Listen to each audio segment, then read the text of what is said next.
Good morning and welcome to Varthamanam. ഇന്നത്തെ പ്രധാനപ്പെട്ട പത്രവാർത്ത.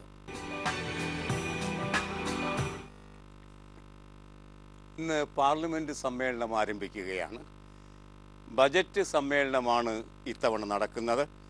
സമ്മേളനത്തിൻ്റെ ഒന്നാം ഘട്ടം ഫെബ്രുവരി 9 അവസാനിക്കുകയും ചെയ്യും. ഈ സമ്മേളനത്തിൻ്റെ ഏറ്റവും വലിയ സവിശേഷത നോട്ട് നിരോധനത്തിന് ശേഷം നടക്കുന്ന ആദ്യ ബജറ്റ് സമ്മേളനമാണ് ഇത് എന്നാണ്. നോട്ട് നിരോധനവുമായി ബന്ധിപ്പിച്ച് ഗൗരവതരമായ ചർച്ചയൊന്നും നടത്താൻ പാർലമെൻറ്റിന് കഴിഞ്ഞിട്ടില്ല. അത് വലിയ ആക്ഷേപമായി തന്നെ BJPയുടെ മേൽ കരിനിഴൽ വീഴ്ത്തി നിൽക്കുമ്പോൾ ഇപ്പോൾ നടക്കുന്ന സമ്മേളനത്തിൽ അതേ സംബന്ധിച്ച ചർച്ചകൾ ഒളിഞ്ഞും തെളിഞ്ഞും വരും എന്ന് ഏകദേശം ഉറപ്പായിരിക്കുന്നു. അതുമാത്രമല്ല, നോട്ട് നിരോധനം നടപ്പാക്കിയത് ഒരു ഓർഡിനൻസിലൂടെയാണ്. ആ ഓർഡിനൻസ് നിയമമാക്കുക എന്ന ഉത്തരവാദിത്വവും ഈ ബജറ്റ് സമ്മേളനത്തിനുണ്ടായിരിക്കും. അതുകൊണ്ടും കൂടി നോട്ട് നിരോധനം സഭാതലത്തിൽ വലിയ ചർച്ചാ പ്രമേയമാകും എന്ന് ഏകദേശം തീർച്ചയായ സാഹചര്യത്തിലാണ് ഈ സമ്മേളനം നടക്കുന്നത്, ബജറ്റ് സമ്മേളനം നടക്കുന്നത്. സഭാ സമ്മേളനത്തിന് മുൻപായി സർവകക്ഷി സമ്മേളനം ഇന്നലെ നടന്നു. 5 സംസ്ഥാന തെരഞ്ഞെടുപ്പുകൾ പരിഗണിച്ച് ബജറ്റ് അവതരണം നീട്ടിവെക്കണമെന്ന് ആവശ്യപ്പെടുകയുണ്ടായി പ്രതിപക്ഷം. ആ ആവശ്യം നടക്കാൻ ഇടയില്ല. അതിനാൽ ബജറ്റിൽ ഈ സംസ്ഥാനങ്ങൾക്ക് പ്രത്യേക പാക്കേജോ അതുപോലെ തന്നെ ഈ സംസ്ഥാനങ്ങളെ ബാധിക്കുന്ന ഇളവുകളോ ഉണ്ടായി വന്നാൽ അത് ഉണ്ടാകരുത് എന്നാണ് നിബന്ധന. അപ്രകാരം ഉണ്ടാകുന്ന പക്ഷം അതിനെ നഖശികാന്തം എതിർക്കാൻ നാളെ പാർലമെൻറ്റ് ആരംഭിക്കുന്നതിന് മുമ്പ് തന്നെ പ്രതിപക്ഷം യോഗം ചേരുകയും ചെയ്യും. ഇത്തവണത്തെ പൊതു ബജറ്റിൻ്റെ സവിശേഷത, ഇതുവരെ ഇല്ലാത്ത ഒരു സവിശേഷത, പൊതു ബജറ്റിൻ്റെ ഒപ്പം റെയിൽവേ ബജറ്റ് കൂടി അവതരിപ്പിക്കുന്നു എന്നതാണ്. അഥവാ പൊതു ബജറ്റ് റെയിൽവേ ബജറ്റിനെ വിഴുങ്ങി അതുകൂടി പ്രകാശിതമാകാൻ പോകുന്നു എന്ന സവിശേഷത കൂടിയുണ്ട്. അതുകൊണ്ട് അസംഖ്യം സവിശേഷതകളുടെ പശ്ചാത്തലത്തിലാണ് ബജറ്റ് സമ്മേളനം നടക്കുന്നത്. ഇന്ന് സമ്മേളനം ആരംഭിക്കും, നാളെ ബജറ്റ് അവതരിപ്പിക്കുകയും ചെയ്യും. മറ്റത്ഭുതങ്ങളൊന്നും സംഭവിക്കാതിരിക്കുന്ന പക്ഷം. ആ വാർത്ത എല്ലാ പത്രങ്ങളും നമുക്ക് തരുന്നുണ്ട്. മാതൃഭൂമി എന്ന പത്രം വാർത്തയും വീക്ഷണവും എന്ന പേജിൽ പാർലമെൻറ്റ് സമ്മേളനം ആരംഭിക്കുന്നതിനെ സംബന്ധിച്ച വാർത്ത ഇന്ന് തന്നിരിക്കുന്നു. നമുക്കത് കാണാം. പാർലമെൻറ്റ് ബജറ്റ് സമ്മേളനം ഇന്ന് തുടങ്ങും. ഇന്ന് നയപ്രഖ്യാപന പ്രസംഗം, നാളെ ബജറ്റ്. അതൊക്കെയാണ് മാമൂൽ രീതികൾ. ബജറ്റ് മാറ്റിവെക്കണമെന്ന് പ്രതിപക്ഷം ഇന്നലെയും ആവശ്യപ്പെട്ടു. സഹകരിക്കണമെന്ന് പ്രധാനമന്ത്രി പറയുകയും ചെയ്തു. പ്രതിപക്ഷം സഹകരിച്ചേക്കും. പക്ഷേ ഇത്തവണ ബജറ്റുമായി ബന്ധിപ്പിച്ചും അതുപോലെ തന്നെ നോട്ട് റദ്ദാക്കൽ ഓർഡിനൻസ് നിയമമാക്കാനുള്ള ശ്രമങ്ങളുമായി ബന്ധിപ്പിച്ചുമൊക്കെ നമ്മുടെ പ്രധാനമന്ത്രി വറുക്കപ്പെടും, പൊരിക്കപ്പെടും തുടങ്ങിയ കാര്യങ്ങളും നമുക്ക് സമ്മേളനത്തിൽ കാണാൻ കഴിയും. അദ്ദേഹം സമ്മേളനത്തിൽ സദയം ഇരുന്നു കൊടുക്കുകയാണെങ്കിൽ ആ പതിവൊന്നും നമ്മുടെ പ്രധാനമന്ത്രിക്ക് ഇല്ല എന്ന് നമുക്കറിയാം. ഏതായാലും മനോജ് മേനോൻ സമ്മേളന ആരംഭത്തിൻ്റെ വാർത്ത മാതൃഭൂമി വാർത്തയും വീക്ഷണവും പേജിൽ ഇപ്രകാരമാണ് തരുന്നത്. പാർലമെൻറ്റിൻ്റെ ബജറ്റ് സമ്മേളനത്തിൻ്റെ ആദ്യഘട്ടം ചൊവ്വാഴ്ച ആരംഭിക്കും. ബുധനാഴ്ചയാണ് പൊതു ബജറ്റ്. രാഷ്ട്രപതിയുടെ നയപ്രഖ്യാപന പ്രസംഗത്തോടെയാണ് സമ്മേളനം ആരംഭിക്കുക. ചൊവ്വാഴ്ച രാവിലെ 11 ഇരുസഭകളെയും രാഷ്ട്രപതി അഭിസംബോധന ചെയ്യും. തുടർന്ന് ഇരുസഭകളും വെവ്വേറെ യോഗം ചേരും. രാജ്യത്തിൻ്റെ സാമ്പത്തിക സ്ഥിതി വിവരങ്ങളടങ്ങിയ സാമ്പത്തിക സർവേയും നോട്ട് അസാധുവാക്കൽ വിജ്ഞാപനവും സമർപ്പിച്ച ശേഷം സഭകൾ ഇന്നത്തേക്ക് പിരിയും തുടങ്ങിയ വാർത്തകളാണ് ഇന്ന് മാതൃഭൂമി അതിൻ്റെ ഉൾപേജിൽ തന്നിരിക്കുന്നത്. ബജറ്റ് സമ്മേളനത്തെ മഹാപഞ്ചായത്ത് എന്നാണ് ഇന്നലെ വിളിച്ചു ചേർത്ത സർവകക്ഷി സമ്മേളനത്തിൽ പങ്കെടുത്ത നമ്മുടെ പ്രധാനമന്ത്രി വിശേഷിപ്പിച്ചത്. ആ മഹാപഞ്ചായത്ത് നാളെ കൂടുന്നതിന് മുമ്പ്, ബജറ്റ് സമ്മേളനം നാളെ വരുന്നതിന് മുമ്പ് ചില നീക്കുപോക്കുകൾ അദ്ദേഹത്തിന് അനിവാര്യമാണ്. നോട്ട് റദ്ദാക്കൽ നടപടിയിൽ ആ ചില നീക്കുപോക്കുകൾ ഇന്ന് തന്നെ വന്നു കഴിഞ്ഞിരിക്കുന്നു. ഇന്നലെ വാർത്ത വന്നു, ഇന്ന് പത്രലോകം ആ വാർത്ത തന്നിരിക്കുന്നു. ATM നിന്ന് പണം പിൻവലിക്കാൻ ഇനി തടസ്സങ്ങൾ ഏതുമില്ല. എത്ര പണം വേണമെങ്കിലും ATM-ൽ നിന്ന് പിൻവലിക്കാം. പക്ഷേ ആഴ്ച റേഷനായിരിക്കുന്ന 24,000 രൂപയുണ്ടല്ലോ, അത് മാറ്റാൻ പോകുന്നില്ല. അങ്ങനെ വരുമ്പോൾ ഒറ്റയടിക്ക് വേണമെങ്കിൽ നാളെ അല്ലെങ്കിൽ മറ്റന്നാൾ 1-ാം തീയതി മുതൽ, അങ്ങനെയാണ് പറഞ്ഞിരിക്കുന്നത്, നാളെ മുതലോ അല്ലെങ്കിൽ മറ്റന്നാൾ മുതലോ 24,000 രൂപയും ഒറ്റയടിക്ക് പിൻവലിക്കാം. പക്ഷേ അത് ATM-ൽ കാണണമെന്ന് മാത്രം. ATM-ൽ ഇല്ലെങ്കിൽ ബാങ്കിൽ പോകാം. ഏതായാലും 24,000 രൂപ ഒറ്റയടിക്ക് പിൻവലിക്കാൻ കഴിയുന്ന തരത്തിൽ നിബന്ധനകളിൽ ഇളവുകൾ വരുത്തിയിരിക്കുന്നു. പാർലമെന്റ് തുടങ്ങുന്നതിൻ്റെ തലേ ദിവസം. പാർലമെന്റൊന്നും ഇല്ലായിരുന്നെങ്കിൽ എന്താകുമായിരുന്നേനെ ഈ ഭരണക്രമമെന്ന് മൂക്കത്ത് വിരൽ വെച്ച് നാം അന്തിച്ചു പോകും. ഏതായാലും പാർലമെന്റിൽ ചൂരലുയരുമെന്ന് ഉറപ്പായതോടെ നിബന്ധനകളിൽ ഗൗരവതരമായ ഇളവുകൾ വന്നിരിക്കുന്നു. ചെറിയ ഇളവുകളല്ല. ഈ ATM-നെ സംബന്ധിച്ച് 24,000 രൂപ ഒറ്റയടിക്ക് പിൻവലിക്കാം. ആ നിലയ്ക്ക് സേവിങ്സ് ബാങ്ക് അക്കൗണ്ടിലുള്ളവർക്കൊക്കെ 24,000 രൂപ ഒറ്റയടിക്ക് പിൻവലിക്കാം, പണമായി തന്നെ. എന്നാൽ മറ്റു പല നിയന്ത്രണങ്ങൾ കൂടി നീക്കിയിരിക്കുന്നു. ദീപിക ആ വാർത്ത ഇന്ന് ലീഡ് വാർത്തയാക്കിയിരിക്കുന്നു. നിയന്ത്രണം നീക്കി ATM-ലും കറണ്ട് അക്കൗണ്ടിലും നിന്ന് പണം പിൻവലിക്കാൻ. സേവിങ്സ് ബാങ്ക് അക്കൗണ്ടിൽ 24,000 രൂപ തുടരുമ്പോൾ കറണ്ട് അക്കൗണ്ടിലാകട്ടെ അത് യഥേഷ്ടം പിൻവലിക്കാവുന്ന രീതിയിലേക്ക് നിയമം മാറിയിരിക്കുന്നു എന്നാണ് വാർത്ത തന്നിരിക്കുന്നത്. ദീപികയിലെ ആ ലീഡ് വാർത്ത ഇങ്ങനെയാണ്: സേവിങ്സ് ബാങ്ക് അക്കൗണ്ടുകളിലെ പരിധി നീക്കൽ വൈകും. ഇനിയും അങ്ങനെയല്ല, സേവിങ്സ് അക്കൗണ്ടുകളിലെ പരിധി നീക്കൽ അതും വൈകാതെ അതും ലിബറലൈസ് ചെയ്യും. ആ അർത്ഥത്തിൽ എല്ലാ നിരോധനവും നീങ്ങുമെന്നാണ് ദീപിക പ്രതീക്ഷിക്കുന്നത്. ഏതായാലും ആ ദീപിക വാർത്ത നമുക്കൊന്ന് നോക്കാം. ATM-കളിൽ നിന്ന് പണം പിൻവലിക്കുന്നതിന് റിസർവ് ബാങ്ക് ഏർപ്പെടുത്തിയ നിയന്ത്രണങ്ങൾ നീക്കി. കറണ്ട് അക്കൗണ്ടിൽ നിന്ന് പണം പിൻവലിക്കുന്നതിനുള്ള നിയന്ത്രണങ്ങളും നീക്കി. എന്നാൽ സേവിങ്സ് ബാങ്ക് SB അക്കൗണ്ടുകളിൽ നിന്ന് പണം പിൻവലിക്കാനുള്ള പരിധി ആഴ്ചയിൽ 24,000 രൂപ അത് മാറ്റിയില്ല. അത് താമസിയാതെ മാറ്റുമെന്ന് റിസർവ് ബാങ്ക് അറിയിക്കുകയും ചെയ്തു. ദീപിക അങ്ങനെ പറയുന്നു. മറ്റൊരു പത്രവും റിസർവ് ബാങ്കിൻ്റെ ഈ അറിയിപ്പിനെ കുറിച്ച് എന്നൊരക്ഷരം പറഞ്ഞിട്ടില്ല. ATM-കളിലെ പരിധി നീക്കം നാളെ പ്രാബല്യത്തിൽ വരും എന്ന് പറയുമ്പോൾ 1-ാം തീയതി അത് പ്രാബല്യത്തിൽ വരും. 1-ാം തീയതി നല്ല ദിനമാണ്. കാരണം 24,000 രൂപ ഒറ്റയടിക്ക് പിൻവലിക്കാം. ബാങ്കിൽ ചെന്നാലും 24,000 രൂപ നമുക്ക് പേ സ്ലിപ്പ് കൊടുത്ത് പിൻവലിക്കാം. കറണ്ട് അക്കൗണ്ടിൽ നിന്ന് യഥേഷ്ടം രൂപ പിൻവലിക്കാം. സേവിങ്സ് ബാങ്ക് അക്കൗണ്ടിലെ ഈ ആഴ്ച പതിപ്പുണ്ടല്ലോ 24,000 രൂപയുടെ, അത് മാറും വൈകാതെ എന്ന് റിസർവ് ബാങ്ക് പറഞ്ഞിരിക്കുന്നു എന്ന കാര്യം കൂടി ഇന്ന് നമുക്ക് ദീപിക എന്ന പത്രം ലീഡ് വാർത്തയിലൂടെ തെര്യപ്പെടുത്തുന്നു. ബജറ്റ് നാളെയാണ് അവതരിപ്പിക്കാനിരിക്കുന്ന ബജറ്റിനെ കുറിച്ച് എന്തെല്ലാം ഗുണദോഷങ്ങളാണ് ആ ബജറ്റിലുള്ളത് എന്നാണ് പത്രലോകം റിപ്പോർട്ട് ചെയ്തിരിക്കുന്നത്. മാധ്യമം എന്ന പത്രം ആ കാര്യത്തിൽ ആദ്യ പേജിൽ തന്നെ ഒരു വാർത്ത തന്ന് മുൻകൈ എടുത്തിട്ടുണ്ട്. കേന്ദ്ര ബജറ്റ് നാളെ, മുരടിപ്പ് മാറ്റാൻ വഴിതേടി ധനമന്ത്രി. ആദായ നികുതി ഇളവ് പരിധി വർദ്ധിപ്പിച്ചേക്കും. 2.5 ലക്ഷം എന്നുള്ളത് 3.5 ലക്ഷമായി ഉയർത്തുമെന്നും 3.5 ലക്ഷമല്ല അത് 5 ലക്ഷം വരെ ആയേക്കും എന്നൊക്കെ പ്രതീക്ഷിക്കുന്നുണ്ട് ഈ ബജറ്റിൽ. ഏതായാലും ആദായ നികുതി വകുപ്പ് 3.5 ലക്ഷമാണോ 5 ലക്ഷമായാണോ വർദ്ധിപ്പിക്കാൻ പോകുന്നത് എന്ന തർക്കം മാത്രമേ ഉള്ളൂ. അത് ഇടത്തരക്കാരെ കുറിച്ച്, പ്രത്യേകിച്ച് ശമ്പളം അതുപോലെ പെൻഷൻ തുടങ്ങിയവ വാങ്ങുന്ന സ്ഥിര വരുമാനക്കാരായ ഇടത്തരക്കാരെ കുറിച്ച് ആശ്വാസദായകമായ ഒരു കാര്യമായിരിക്കും. കുറേ നാളായി ആവശ്യപ്പെട്ടുകൊണ്ടിരിക്കുന്ന ആ കാര്യം ഈ ബജറ്റിൽ ഉണ്ടാകും. അതുവഴി നഷ്ടപ്പെട്ടു പോയ ജനകീയ പ്രതിച്ഛായ വീണ്ടെടുക്കാൻ ശ്രമിക്കും മോദി എന്ന് കരുതുന്നവരുണ്ട്. മാധ്യമം ആ വിഭാഗത്തിൽ പെടുന്നു. മാധ്യമത്തിൻ്റെ വാർത്ത AS സുരേഷ് കുമാർ ദില്ലിയിൽ നിന്ന് റിപ്പോർട്ട് ചെയ്യുന്നത് ഇങ്ങനെ വായിക്കാം: ബുധനാഴ്ച പാർലമെന്റിൽ അവതരിപ്പിക്കുന്ന കേന്ദ്ര ബജറ്റ് യാത്രാ ചെലവ് കൂട്ടും. വിമാന ട്രെയിൻ ടിക്കറ്റ് നിരക്കും ഫോൺ വൈദ്യുതി ബില്ലും ഉയർന്നേക്കും. സേവന നികുതി വർദ്ധിപ്പിക്കുന്നതിനാണിത്. സേവന നികുതി 1% വരെ വർദ്ധിപ്പിച്ച് 16% സർക്കാരിൻ്റെ ആലോചന. ആദായ നികുതി ഇളവ് പരിധി 2.5 ലക്ഷത്തിൽ നിന്ന് 3 ലക്ഷം രൂപയായി ഉയർത്തുമെന്നും സൂചനയുണ്ട്. 2015 12.36% സേവന നികുതി.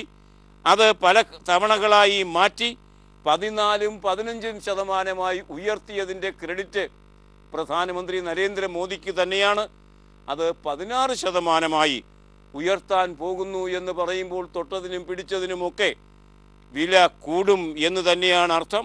അതുമാത്രമല്ല, വിമാന ട്രെയിൻ ടിക്കറ്റ് നിരക്ക്, ഫോൺ നിരക്ക്, വൈദ്യുതി നിരക്ക് ഒക്കെ മൊത്തത്തിൽ കൂടും എന്ന ആശങ്കയാണ് പങ്കുവയ്ക്കുന്നത് മാധ്യമം ഈ വാർത്തയിലൂടെ. ഈ ബഡ്ജറ്റിൽ വരാനിടയുള്ള മറ്റൊരു കാര്യത്തെക്കുറിച്ച് ദേശാഭിമാനി ഒരു വാർത്ത തരുന്നുണ്ട്. ആ വാർത്ത സവിശേഷമായ ഒരു വാർത്ത തന്നെയാണ്, റെയിൽവേയെ ബാധിക്കുന്ന വാർത്തയുമാണ്. റെയിൽവേ ബജറ്റിനെ സ്വയം വിഴുങ്ങി തടിച്ചു വീർത്ത ഒരു ബജറ്റായിട്ടായിരിക്കും പൊതു ബജറ്റ് ഇത്തവണ വരാൻ പോകുന്നത് എന്ന് നാം കണ്ടു കഴിഞ്ഞു. റെയിൽവേയെ സംബന്ധിച്ച് എന്ത് പുതിയ കാര്യമാണ് ഈ ബജറ്റ് മുന്നോട്ട് വയ്ക്കുന്നത് എന്ന് നോക്കാം. ദേശാഭിമാനി അതിൻ്റെ ഇന്ത്യ ലോകം പേജിൽ ആ വാർത്ത വലിയൊരു വാർത്തയാക്കി തന്നെ തരുന്നു. കാണുക, അത് അത്രത്തോളം ആശ്വാസകരമായൊരു വാർത്തയായിരിക്കില്ല സോഷ്യലിസ്റ്റുകളെയും ഒക്കെ സംബന്ധിച്ചിടത്തോളം. ഇനി സ്വകാര്യ ട്രെയിനുകൾ നമ്മുടെ പാളങ്ങളിലൂടെ ഓടാൻ പോകുന്നു എന്ന വാർത്തയാണ് ദേശാഭിമാനി തരുന്നത്. ആ പ്രഖ്യാപനം പൊതു ബജറ്റിൽ ഉണ്ടാകും. നിരക്കുകൾ സ്വകാര്യ കമ്പനികൾ തീരുമാനിക്കും. ആദ്യഘട്ടത്തിൽ കൽക്ക ഷിംല, സിൽഗുരി ഡാർജിലിംഗ്, നെരാൽ മാതരൻ പാതകൾ സ്വകാര്യത്തിനായി തുറന്നു കൊടുക്കപ്പെടും എന്നാണ് ദേശാഭിമാനിയുടെ ലേഖകൻ നിരീക്ഷിക്കുന്നത്. വാർത്ത ഇപ്രകാരം: ട്രെയിൻ സർവീസുകളും പാളങ്ങളുടെ മേൽനോട്ടവും അറ്റകുറ്റപ്പണികളും കേന്ദ്ര സർക്കാർ സ്വകാര്യവൽക്കരിക്കുന്നു. വിദേശ കമ്പനികൾക്ക് ഉൾപ്പെടെ ട്രെയിൻ സർവീസ് ഘട്ടം ഘട്ടമായി കൈമാറുന്നതിൻ്റെ ഭാഗമായാണ് ഈ സ്വകാര്യവൽക്കരണം. റെയിൽവേയിൽ 100% നേരിട്ടുള്ള വിദേശ നിക്ഷേപത്തിന് മോഡി സർക്കാർ നേരത്തെ അനുമതി നൽകിയിരുന്നു. അതുവഴി ഇനി സ്വകാര്യ ട്രെയിനുകൾ നമ്മുടെ പാളങ്ങളിലൂടെ ചൂളം വിളിച്ച് പായുന്ന കാലം അധിക ദൂരമല്ല.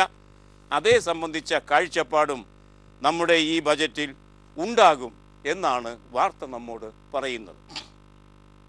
ഈ ബജറ്റിനെ കോൺഗ്രസ് പാർട്ടി നേരിടുന്നത് എങ്ങനെ? അതേ സംബന്ധിച്ച് പ്രത്യേക ഒരു നോട്ട് തന്നെ തയ്യാറാക്കിയിരിക്കുന്നു, ഒരു റിപ്പോർട്ട് തന്നെ തയ്യാറാക്കിയിരിക്കുന്നു കോൺഗ്രസ് പാർട്ടി. ആ റിപ്പോർട്ട് തയ്യാറാക്കിയിരിക്കുന്നത് സാമ്പത്തിക വിദഗ്ധൻ മുൻ പ്രധാനമന്ത്രി മൻമോഹൻ സിംഗിൻ്റെ ആഭിമുഖ്യത്തിലാണ്. മൻമോഹൻ സിംഗും പി ചിദംബരവും ചേർന്ന് തയ്യാറാക്കിയ റിപ്പോർട്ടാണ് കോൺഗ്രസ് പത്രമായ വീക്ഷണം പത്രത്തിൻ്റെ ലീഡ് വാർത്ത. സാമ്പത്തിക നില തകർച്ചയിൽ എന്നാണ് റിപ്പോർട്ട് നിരൂപിക്കുന്നത്. പ്രധാനമന്ത്രി യാഥാർത്ഥ്യം മറച്ചുവെക്കുന്നു എന്ന് മൻമോഹൻ സിംഗ്. JPCയും ഇത്തരത്തിലൊരു കണ്ടെത്തൽ നടത്തിയതായി KV തോമസ് കഴിഞ്ഞ ദിവസം പറയുകയുണ്ടായി. JPCയുടെ മേധാവിയാണ് അദ്ദേഹം. ജോയിന്റ് പാർലമെന്ററി കമ്മിറ്റി, പാർലമെന്റിൻ്റെ ആ കമ്മിറ്റി നോട്ട് നിരോധനവുമായി നടത്തുന്ന തെളിവെടുപ്പുണ്ട്. ആ തെളിവെടുപ്പിൽ കണ്ടെത്തിയ ഒരു കാര്യം അദ്ദേഹം പറഞ്ഞത്, പ്രധാനമന്ത്രിക്ക് അദ്ദേഹത്തിൻ്റെതായ രാഷ്ട്രീയ താല്പര്യങ്ങൾ ഉണ്ടായിരുന്നു. ആ താല്പര്യങ്ങളെ മുൻനിർത്തിയാണ് നോട്ട് നിരോധനം നടത്തിയത്. അല്ലാതെ അവകാശപ്പെടുന്നത് മാതിരി കള്ളപ്പണം പിടിക്കാനോ അല്ലാതെ ക്യാഷ്ലെസ് സൊസൈറ്റിയിലേക്ക് അനവരതം മുന്നേറാനോ ഒന്നുമായിരുന്നില്ല. എന്തായിരുന്നു ആ ഹിഡൻ രാഷ്ട്രീയ അജണ്ട, മറച്ചുവെക്കപ്പെട്ട രാഷ്ട്രീയ ലക്ഷ്യം? അത് എന്ത് എന്ന് KV തോമസ് പറഞ്ഞില്ല എങ്കിലും വൈകാതെ അദ്ദേഹം അത് പറയും എന്ന് നമുക്ക് പ്രതീക്ഷിക്കാം. ഒരുപക്ഷേ ഈ പാർലമെന്റ് സമ്മേളനത്തിൽ തന്നെ അത് പറഞ്ഞേക്കാം. അതിലേക്ക് നയിക്കുന്ന ഒരു റിപ്പോർട്ടായി മാറിക്കൂടായികയില്ല കോൺഗ്രസ് അവതരിപ്പിക്കുന്ന റിപ്പോർട്ട്. ദില്ലിയിൽ നിന്ന് BS ഷിജു അത് ഇപ്രകാരം റിപ്പോർട്ട് ചെയ്യുന്നു: രാജ്യത്തെ സാമ്പത്തിക രംഗം അത്യന്തം അപകടകരമായ പാതയിലൂടെയാണ് കടന്നു പോകുന്നത് എന്ന് മുന്നറിയിപ്പ് നൽകുന്ന ബദൽ സാമ്പത്തിക അവലോകന റിപ്പോർട്ട് കോൺഗ്രസ് പുറത്തിറക്കി. യാഥാർത്ഥ്യം മറച്ചുപിടിച്ച് വിശ്വാസ്യതയില്ലാത്ത GDP കണക്കിന് പിന്നിൽ ഒളിക്കാനാണ് മോദിയുടെയും സർക്കാരിൻ്റെയും ശ്രമമെന്ന് റിപ്പോർട്ട് കുറ്റപ്പെടുത്തുന്നു. AICC ആസ്ഥാനത്ത് മുൻ പ്രധാനമന്ത്രി ഡോക്ടർ മൻമോഹൻ സിംഗ്, മുൻ ധനമന്ത്രി P ചിദംബരം എന്നിവർ ചേർന്നാണ് റിപ്പോർട്ട് പ്രകാശനം ചെയ്തത്. വലിയ ഗൗരവതരമായ സാമ്പത്തിക തകർച്ചയിലാണ് നമ്മുടെ നാട് എത്തി നിൽക്കുന്നത്. മോദി ഭരണത്തിൻ്റെ കീഴിൽ എന്നാണ് മൻമോഹൻ സിംഗ് നിരൂപിക്കുന്നത്. ബജറ്റിനെ സംബന്ധിച്ചുള്ള വാർത്തകൾ വ്യത്യസ്ത പത്രങ്ങൾ ഇങ്ങനെയൊക്കെ തന്നെയാണ് തരുന്നത്. അത് കഴിഞ്ഞാൽ ഇന്ന് മലയാള പത്രങ്ങൾ ഗൗരവതരമായ ഒരു വാർത്തയായി എടുത്തിരിക്കുന്നത് ലോ അക്കാദമി ലോ കോളേജിലെ സമരത്തെ സംബന്ധിച്ചാണ്. ആ സമരത്തെ സംബന്ധിച്ച് അതുമായി ബന്ധിപ്പിച്ച് 20 ദിവസം പിന്നിട്ടപ്പോൾ ചർച്ച നടക്കുകയുണ്ടായി. മാനേജ്മെൻറ്റും സമര നേതാക്കളും വിദ്യാർത്ഥി നേതാക്കളും തമ്മിൽ. ആ ചർച്ച പരാജയപ്പെട്ട വാർത്ത ധാരാളം പത്രങ്ങൾ ഇന്ന് ലീഡ് വാർത്തയാക്കിയിരിക്കുന്നു. ലോ അക്കാദമി സമരം മലയാളിക്ക് പ്രിയങ്കരമായ ഒരു വാർത്താ വിഭവമായി മാറിയിരിക്കുന്നത്. ധാരാളം വിഭവങ്ങൾ ഉൽപ്പാദിപ്പിക്കുന്നതിൻ്റെ പുതിയ റെസിപ്പി കണ്ടെത്തുന്ന ലക്ഷ്മി നായർ ആ സമരത്തിലെ കേന്ദ്ര കഥാപാത്രമായി വരുന്നത് കൊണ്ടാണ് എന്നാർക്കാണ് അറിഞ്ഞുകൂടാത്തത്. ആ നിലയ്ക്ക് വൻതോതിൽ ആഘോഷിച്ചിരിക്കുന്നു മലയാള പത്രങ്ങൾ ആ വാർത്ത. നമുക്ക് ആ ആഘോഷത്തിമിർപ്പിൻ്റെ വാർത്തയിലേക്ക് സഞ്ചരിക്കാം ഒരു ചെറിയ പരസ്യ ഇടവേളയ്ക്ക് ശേഷം. ലോ അക്കാദമിയിലെ ലോ കോളേജ്, ആ കോളേജിൻ്റെ സമരവുമായി നടന്ന മാനേജ്മെൻറ്റ് വിദ്യാർത്ഥി ചർച്ച അത് ഇന്നലെ 8 മണിക്ക് ആരംഭിച്ചു. 2 ഘട്ടങ്ങളായി പുരോഗമിച്ചു. അതിനൊക്കെ ശേഷം 10 മണി കഴിഞ്ഞ് നമുക്ക് കിട്ടുന്ന വിവരം ചർച്ച പരാജയം ആണ് എന്നാണ്. കാരണം പ്രിൻസിപ്പൽ രാജിക്കില്ല, വേണ്ടി വന്നാൽ മാറി നിൽക്കും പരമാവധി. ആ നിർദ്ദേശം വിദ്യാർത്ഥികൾ തള്ളി. അങ്ങനെ സമരം തുടരും. വാർത്ത മാതൃഭൂമി ലീഡ് വാർത്തയാക്കുന്നത് കാണുക. ചർച്ച പരാജയം. Law academy principal Lakshmi Nair രാജിവെക്കാനാകില്ല എന്ന നിലപാടെടുത്തതോടെ വിദ്യാർത്ഥികളുമായി നടത്തിയ ചർച്ച പരാജയപ്പെട്ടു. പ്രിൻസിപ്പൽ സ്ഥാനത്ത് നിന്ന് തൽക്കാലം മാറി നിൽക്കാമെന്നും വൈസ് പ്രിൻസിപ്പലിന് ചുമതല നൽകാമെന്നുമുള്ള നിർദ്ദേശം മാനേജ്മെൻറ്റ് മുന്നോട്ട് വെച്ചു. പ്രിൻസിപ്പൽ സ്ഥാനം രാജിവെച്ചാലും ലക്ഷ്മി നായർ അധ്യാപികയായി തുടരുമെന്നും മാനേജ്മെൻറ്റ് വ്യക്തമാക്കി. പ്രിൻസിപ്പൽ രാജിവെക്കും വരെ സമരവുമായി മുന്നോട്ട് പോകുമെന്ന് KSU, AISF, ABVP, MSF സംഘടനകളുടെ ഐക്യവേദിയായ വിദ്യാർത്ഥി ഐക്യം നേതാക്കൾ അറിയിച്ചു. എന്നാൽ SFI നേതൃത്വം മാനേജ്മെൻറ്റുമായി ചർച്ച തുടർന്നു. രാത്രി വൈകി സമരത്തിൽ നിന്ന് പിന്നോട്ടില്ല എന്ന് SFIയും പ്രഖ്യാപിച്ചു. അങ്ങനെ സമരം മുന്നോട്ട് ഇന്നും പോകും എന്ന് ഉറപ്പായിരിക്കുന്നു. ആ കാര്യം പ്രിൻസിപ്പാൾ സ്ഥാനം രാജിവെക്കണം എന്നാണ് വിദ്യാർത്ഥികളുടെ ആവശ്യം. രാജിവെക്കണം എന്ന ആവശ്യം വിദ്യാർത്ഥികൾ ഉന്നയിക്കുന്നതിൻ്റെ ഔചിത്യം എത്രത്തോളം? രാജിവെക്കണമെന്ന് പറയാൻ സത്യത്തിൽ ആ സ്ഥാനത്തേക്ക് ഒരാളെ അവരോധിക്കുന്നവർക്ക് മാത്രമേ അവകാശമുള്ളൂ. പൊതുവിൽ ആവശ്യപ്പെടാം രാജിവെക്കണമെന്ന്. പക്ഷേ ഇവിടെ രാജി മാത്രമല്ല ആവശ്യപ്പെടുന്നത്, ആ സ്ഥാപനത്തിൽ ഒരു നിലവാരത്തിലും പ്രിൻസിപ്പാളായിരുന്നയാൾ പങ്കെടുത്തുകൂടാ, അധ്യാപികയായിരുന്നുകൂടാ, ഫാക്കൽറ്റി പ്രവർത്തനം തുടർന്നുകൂടാ എന്നൊക്കെ പറയുമ്പോൾ അതിൻ്റെ പുറകിൽ കേവലം ആവശ്യമല്ല, ആ ആവശ്യത്തിൻ്റെ പിന്നിൽ രാഷ്ട്രീയ താല്പര്യത്തിൻ്റെ മുള്ളുകൾ ഉണ്ടോ എന്ന് സംശയം ആരെങ്കിലും ഉന്നയിച്ചാൽ കുറ്റപ്പെടുത്താനാകില്ല. 1 വർഷം അവധിയിൽ പോകാം എന്ന് പറഞ്ഞാലും സാധ്യമല്ല. ശരിക്കും പറഞ്ഞാൽ സിൻഡിക്കേറ്റ് അവരെ ശിക്ഷിച്ചു കഴിഞ്ഞിരിക്കുന്നു ലക്ഷ്മി നായരെ.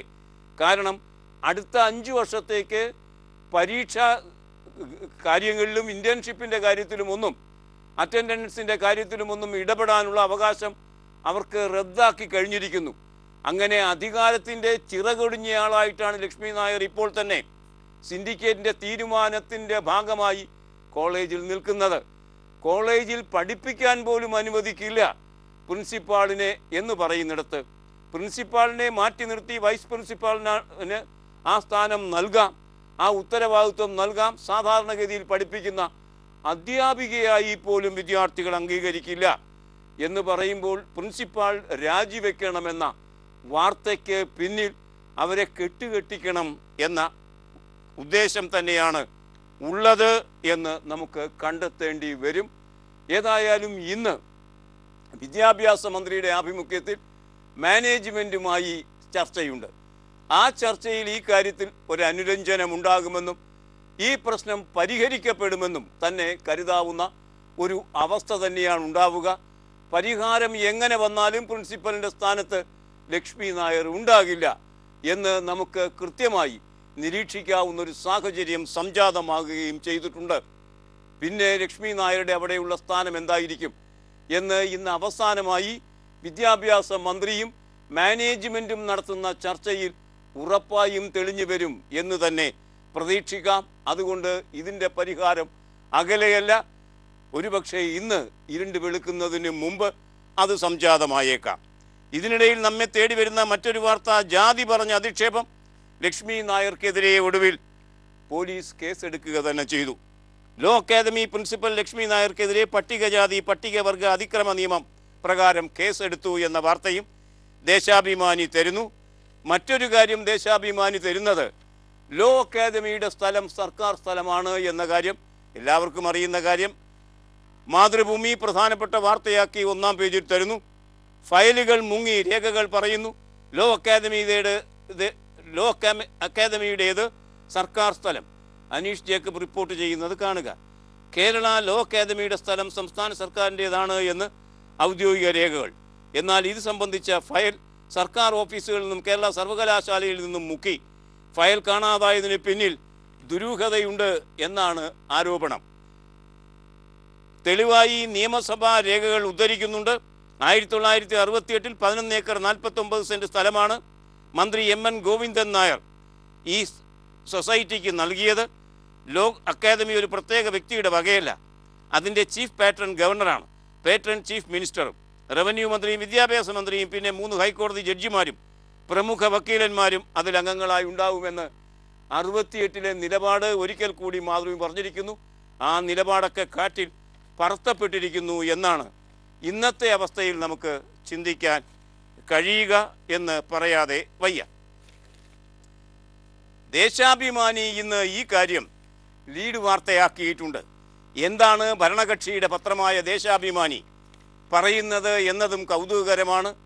നമുക്ക് ദേശാഭിമാനിയുടെ ആ ലീഡ് വാർത്തയുടെ അന്തർഗതങ്ങളിലേക്ക് സഞ്ചരിക്കാം മറ്റൊരു ചെറിയ പരസ്യ ഇടവേളയ്ക്ക് ശേഷം. ഈ വിദ്യാർത്ഥി സമരത്തിലൂടെ വിവാദ നായികയായി മാറിയ ലക്ഷ്മി നായരുടെ ഗതി എന്ത് ഭാവിയിൽ? ദേശാഭിമാനി ഉറപ്പിച്ചു പറയുന്ന ലീഡ് വാർത്ത കാണുക. ലക്ഷ്മി നായർ പുറത്തേക്ക് എന്ന് തന്നെയാണ് നിരീക്ഷിക്കുന്നത് Deshabhimani. Law academy law college principal Lakshmi Nair പുറത്തേക്ക്. തൽക്കാലം പ്രിൻസിപ്പൽ സ്ഥാനത്ത് നിന്ന് മാറ്റി നിർത്താമെന്ന് മാനുവിൻ സമ്മതിച്ചെങ്കിലും പ്രിൻസിപ്പൽ സ്ഥാനത്ത് കടിച്ചു തൂങ്ങുമെന്ന ലക്ഷ്മി നായരുടെ പിടിവാശിയിൽ വിദ്യാർത്ഥി സംഘടനകളുമായി തിങ്കളാഴ്ച രാത്രി 2 തവണ നടത്തിയ ചർച്ച പരാജയപ്പെട്ടു. ലക്ഷ്മി നായരെ സംബന്ധിച്ചിടത്തോളം ഇനി പുറത്തേക്ക് പോവുകയല്ലാതെ മറ്റു നിർവാഹമില്ല എന്ന് ദേശാഭിമാനി നിരീക്ഷിക്കുന്നു. ജാമ്യമില്ലാ വകുപ്പ് ചുമത്തി പ്രിൻസിപ്പലിനെതിരെ കേസെടുത്തു. സർവകലാശാലയിൽ റിപ്പോർട്ട് മന്ത്രിക്ക് നൽകി. സർക്കാർ തീരുമാനം ഇന്ന്. വിദ്യാർത്ഥി സമരം തുടരുന്നു. സിൻഡിക്കേറ്റ് യോഗം അക്കാദമി പ്രിൻസിപ്പൽ ലക്ഷ്മി നായരെ പരീക്ഷാ ചുമതലകളിൽ നിന്ന് 5 വർഷത്തേക്ക് വിലക്കി. 5 വർഷ വിലക്കിന് പുറമെ ഉചിത നടപടി സ്വീകരിക്കാൻ സിൻഡിക്കേറ്റ് ഉപസമിതി റിപ്പോർട്ട് സർക്കാരിന് സമർപ്പിച്ചു. ഈ റിപ്പോർട്ട് തിങ്കളാഴ്ച സർക്കാരിന് ലഭിച്ചു. ചൊവ്വാഴ്ച, അതായത് ഇന്ന്, സർക്കാർ അതേ സംബന്ധിച്ച ചർച്ച ചെയ്യും. സർക്കാരിൻ്റെ ആ ചർച്ചയിൽ ഒരു നിലവാരത്തിൽ പ്രശ്നങ്ങൾ പരിഹരിക്കപ്പെട്ടുകൂടായികയില്ല എന്നാണ് വാർത്ത പറയുന്നത്. ഇതിനിടയിൽ കെ മുരളീധരൻ ആ പ്രദേശത്തിൻ്റെ MLA എന്ന നിലയ്ക്കും അവിടെ മുൻ വിദ്യാർത്ഥി, ആ വിദ്യാർത്ഥിക്ക് എങ്ങനെയാണ് അഡ്മിഷൻ കിട്ടിയത് എന്ന കാര്യം വരെ ചർച്ച ചെയ്യപ്പെട്ടുകൂടായികയില്ല. അതിൻ്റെയൊക്കെ പശ്ചാത്തലത്തിൽ അദ്ദേഹവും വി മുരളീധരനെ പോലെ ഒരു നിരാഹാര സമരം ആരംഭിക്കുമെന്ന് പ്രഖ്യാപിച്ചിട്ടുണ്ട്. സമരം അവസാനിച്ചില്ലെങ്കിൽ നാളെ ആ നിരാഹാര സമരം തുടങ്ങുമെന്നാണ് പറയുന്നത്. ഒരു മുരളീധരൻ്റെ സമരം തന്നെ ആരംഭിച്ചു കഴിഞ്ഞിരിക്കുന്നു. രണ്ടാമതൊരു മുരളീധരൻ്റെ സമരം കൂടി താങ്ങാൻ കഴിയുമോ ഈ വിദ്യാർത്ഥി പ്രക്ഷോഭത്തിന് എന്നൊക്കെ നമുക്ക് ഗൗരവതരമായി ചിന്തിക്കേണ്ടി വരും. ഇന്ന് കാണുന്ന മറ്റൊരു വാർത്ത മംഗളം പത്രമാണ് തരുന്നത്. ഈ ലോ കോളേജ് സമരം പടരുന്നു. കൊല്ലം SN ലോ കോളേജിലും സമരം. അവർ പ്രിൻസിപ്പലിനെ ഉപരോധിച്ചു.